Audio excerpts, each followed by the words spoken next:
తెలుగు రాష్ట్రాల ప్రజలను చలి వణికిస్తోంది. చలి తీవ్రత రోజు రోజుకు పెరుగుతోంది. గత నెల రోజుల నుంచి తగ్గుతున్న కనిష్ట ఉష్ణోగ్రతలు ప్రస్తుతం ఇంకా పడిపోతూనే ఉన్నాయి. ఇక ఈ ఏడాది గతం కంటే దారుణంగా కనిష్ట ఉష్ణోగ్రతలు పడిపోవడంతో చలి పెరిగిపోయింది. తెలుగు రాష్ట్రాల్లో పెరిగిన చలితో ఏజెన్సీలో ప్రజలు వణుకుతున్నారు. సాయంత్రం నుంచి చలిగాలులు వీస్తున్నాయి. ఇక పొగమంచు దట్టంగా కురుస్తోంది. రాత్రి సమయంలో చలి ప్రభావం మరింత అధికంగా ఉంటుంది.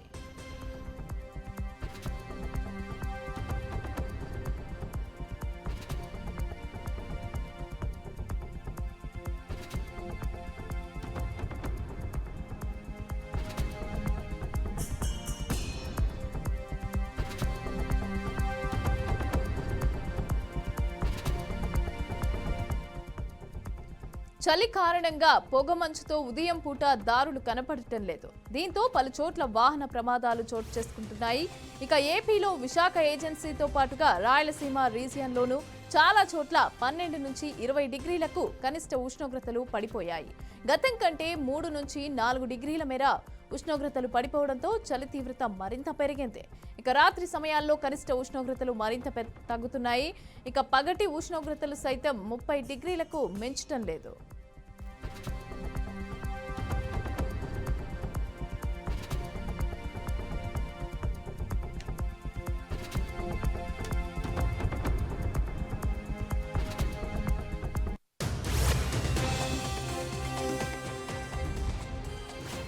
అటు అరకు లోయలో 8.2 డిగ్రీలు, జీమాడుగుల 9, డుమ్రిగూడ 9.2, అనంతగిరి 9.5, జీకే వీధి 9.8, పాడేరు మండలం మినుమలూరు 10, హుకుంపేట 10.5, చింతపల్లి 10.6, కొయ్యూరు 13.1 డిగ్రీల కనిష్ట ఉష్ణోగ్రతలు నమోదయ్యాయి. మరోవైపు తెలంగాణలోనూ అత్యల్ప ఉష్ణోగ్రతలు నమోదవుతున్నాయి.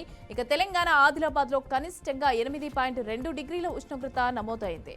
మెదక్లో 10, పటాన్ చెరువులో 12.6 డిగ్రీల ఉష్ణోగ్రతలు నమోదయ్యాయి.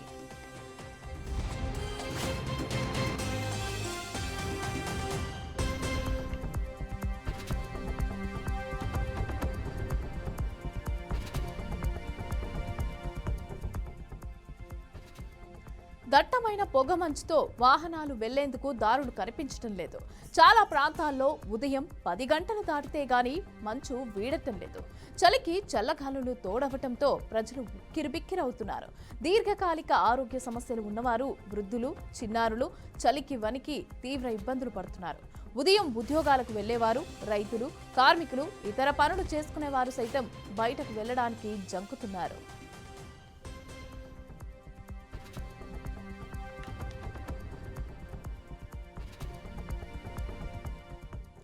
ఇక తెలంగాణ అలాగే ఏపీలో చలి తీవ్రత చాలా పెరిగింది. అయితే దీనికి సంబంధించి ఎక్కడెక్కడ ఎంత ఉష్ణోగ్రత ఉంది అని చెప్పి తెలంగాణకి సంబంధించి మాట్లాడడానికి మా ప్రతినిధి భాస్కర్ లైన్లో సిద్ధంగా ఉన్నారు.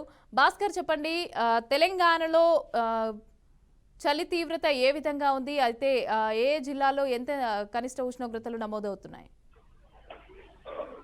మమతా, తెలంగాణ రాష్ట్ర వ్యాప్తంగా చూస్తుంటే రోజు రోజుకు చలి ఎక్కువ పెరగడంతో కనిష్ట స్థాయిలో ఉన్న ఉష్ణోగ్రతలు చాలా తక్కువ నమోదైన పరిస్థితి. సుమారుగా చూసుకుంటే అన్ని జిల్లాలు, ఉమ్మడి జిల్లాలు చూసుకుంటే ఇటు వరంగల్ కావచ్చు, ఉమ్మడి ఖమ్మం కావచ్చు, ఉమ్మడి నల్గొండ కావచ్చు, కరీంనగర్, మెదక్, ఆదిలాబాద్, నిజామాబాద్ ఇట్లా చూసుకుంటే అన్ని తెలంగాణ రాష్ట్ర వ్యాప్తంగా ఉమ్మడి 10 జిల్లాలలో కూడా సుమారుగా 10% మాత్రమే, 10 లోపు మాత్రమే ఉష్ణోగ్రతలు నమోదైన పరిస్థితి. ఇట్లాంటి ఉష్ణోగ్రతలు నమోదు కావడంతో పొద్దునే చలికి ఉదయం 7:30, 8, 9 గంటల వరకు కూడా పూర్తి స్థాయిలో పొగతోటి కూడుకున్నటువంటి మంచు కప్పడంతో బయటికి వెళ్ళాలన్నా, ఏదైనా ఉద్యోగస్తులు ఆఫీసులకు వెళ్ళాలన్నా, రైతులు పొలాల దగ్గరికి వెళ్ళాలన్నా కొంచెం ఇబ్బంది అవుతున్న పరిస్థితి. ఆ నేపథ్యంలోనే తెలంగాణ రాష్ట్ర వ్యాప్తంగా చూసుకుంటే ఇటు పొగమంచు ఎక్కువ కమ్మడంతో ఈ నేపథ్యంలోనే రాష్ట్రంలో ఉన్నటువంటి అనేక సందర్భాల్లో ఇట్లా ప్రమాదాలు చోటు చేసుకునే అవసరం ఉంది. ఈ నేపథ్యంలో అదేవిధంగా లాంగ్ జర్నీ చేసే వాళ్ళు ఏదైతే హైవేల మీద ముఖ్యంగా హైవేల మీద ఉన్నటువంటి పొగమంచు ఎక్కువ కమ్మడంతో వాహనాలు భారీ మొత్తంలో రావడంతో దగ్గరకు వచ్చే వరకు కూడా వెహికల్స్ కనకపడకపోవడంతో ప్రమాదాలు చోటు చేసుకునే అవకాశం కూడా కనిపిస్తుంది.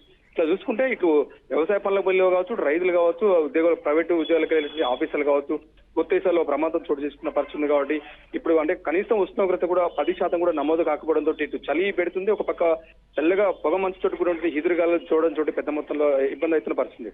ఆ నేపథ్యంలో ఉమ్మడి తెలంగాణ రాష్ట్ర వ్యాప్తంగా చూసుకుంటే 10 జిల్లాలు కూడా పూర్తి స్థాయిలో అన్ని జిల్లాలు కూడా 10 లోపు మాత్రమే ఉష్ణోగ్రతలు నమోదు కావడంతో కొంత ఇబ్బంది అయితే పరిస్థితి. ముఖ్యంగా ఆ వృద్ధులకు కావచ్చు, చిన్నపిల్లలకు కావచ్చు కొంచెం చలితోటి కొంచెం అనారోగ్య కారణాలు కూడా వచ్చే అవకాశం ఉంది.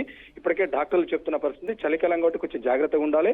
అదేవిధంగా ఏదైనా లోషన్స్ కానీ ఇతర మెడిసిన్ డాక్టర్స్ తోటే ఆ సలహాలు తీసుకొని పూర్తిగా జాగ్రత్తలు తీసుకుంటే తప్ప చలి నుంచి బయటపడే అవకాశం లేదని చెప్పి ఇప్పటికే డాక్టర్లు చెప్తున్న పరిస్థితి. ఆ నేపథ్యంలోనే అనేక జాగ్రత్తలు తీసుకుని కూడా ఒక పక్క ప్రభుత్వం కూడా ఇప్పటికే ఆయా డాక్టర్లకు చెప్తున్న పరిస్థితి ఎక్కడ కూడా ఇబ్బంది కలగకుండా సంబంధిత ఏరియా హాస్పిటల్ కావచ్చు, స్థానిక పిహెచ్సిలో అందుబాటులో మెడిసిన్ ఉంచారు. అదేవిధంగా ఎలాంటి ట్రీట్మెంట్ కావాలన్న పూర్తి స్థాయిలో ప్రభుత్వం చూసుకుంటున్న పరిస్థితి. అదేవిధంగా చలి ఇంకా ఈ సంక్రాంతి పండుగ తర్వాత ఇంకా పెరిగే అవకాశం ఉంది కాబట్టి ఆ పెద్ద మొత్తంలో కొంచెం ప్రజలు కొంచెం జాగ్రత్తగా ఉండాలని చెప్పి ఇప్పటికే ప్రభుత్వం హెచ్చరిస్తున్న పరిస్థితి.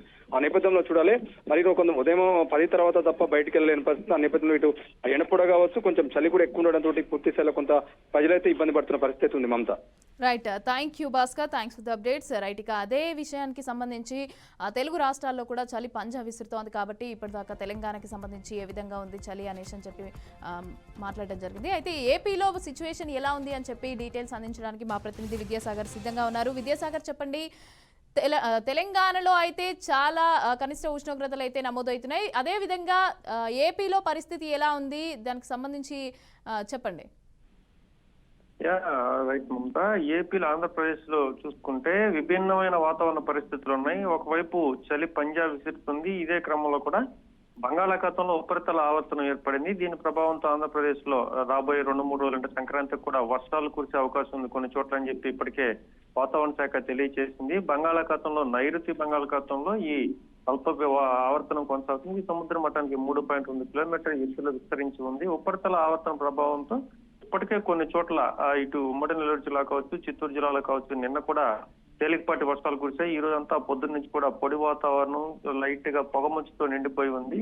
ఇదే పరిస్థితిలో ఉత్తర కోస్తా అలాగే ఉత్తర ఆంధ్రప్రదేశ్ చూసుకుంటే కొన్ని చోట్ల మాత్రం ఇప్పటికీ 10-11 గంటలు అవుతున్నా కూడా సూర్యుడు ఎక్కడా కూడా కనిపించని పరిస్థితి. మధ్యాహ్నం వరకు కూడా సూర్యుడు కనిపించకుండా చుట్టూ దట్టమైన పొగమంచు కావచ్చు, అలాగే మబ్బులతో కూడిన వాతావరణం ఏర్పడి ఉంది. మొత్తం మీద చూసుకుంటే కొన్ని చోట్ల మాత్రం తేలికపాటి చిరుజల్లులు కురిసే పరిస్థితులు ఉన్నాయి. కొన్ని పూర్తి మంచు ప్రభావంతో నిండిపోయింది. ఇటు విభిన్న వాతావరణంతో ఆంధ్రప్రదేశ్ ప్రజలైతే సతమతం అవుతున్నారు. ఇదే క్రమంలో పొగమంచు ప్రభావం అధికంగా ఉండడం వల్ల అనేక మంది ఇటు వృద్ధులు కావచ్చు, చిన్నపిల్లలు కావచ్చు ఆరోగ్య సమస్యలు అయితే ఎదుర్కొనే పరిస్థితి ఉంది. ముఖ్యంగా చూసుకుంటే ఊపిరితిత్తుల సమస్యలు ఎదురయ్యే అవకాశం ఉంది. ఇదే క్రమంలో కూడా న్యూమోనియాస్ అంటే ఏదైనా ఫ్లూ కానీ కూడా విస్తరించే అవకాశం ఉంది. ఒకవైపు ఇటు వైరస్లు అని చెప్పి సోషల్ మీడియాలో కావచ్చు, ఇతర దేశాలకు కావచ్చు వైరస్లు ఎక్కువగా ఉన్నాయని చెప్పి ప్రజలు భయాందోళనకు గురవుతున్నారు. వాస్తవంగా ఏదైనా ఎండ తీవ్రంగా ఉన్నప్పుడు పొడి వాతావరణంలో ఈ వైరస్లు అనేవి రావు. కానీ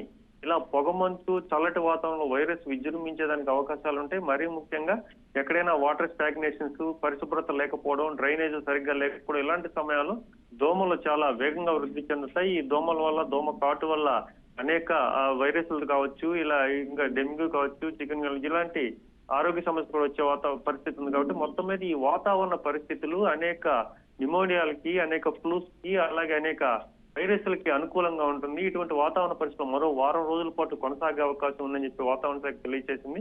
సో మరో వారం రోజుల పాటు ప్రజలు ఇటు పొడి వాతావరణం కావచ్చు, లేదంటే ఇటు మంచుతో కూడిన ప్రభావంతో కావచ్చు, అలాగే తేలికపాటి జల్లు ఇలా విభిన్నమైన వాతావరణ పరిస్థితులు అయితే ఇప్పుడు ఆంధ్రప్రదేశ్ వాసులు ఎదురు చూస్తున్నారు. అలాగే ఇప్పుడు సంక్రాంతి సీజన్ వస్తుంది కాబట్టి ఈ సంక్రాంతి సీజన్ భోగి మంటలు కూడా వేసే అవకాశం ఉంది. కాబట్టి పెద్ద ఎత్తున పొగ కూడా ఏర్పడి కొన్ని ఆరోగ్య సమస్యలు కూడా ఏర్పడే అవకాశం ఉంది. కాబట్టి మరో వారం రోజుల పాటు ఆంధ్రప్రదేశ్ లో ఇలా విభిన్నమైన వాతావరణ పరిస్థితులు ఉండే అవకాశం ఉంది. Mamata. Right, Vidyasagar, thank you.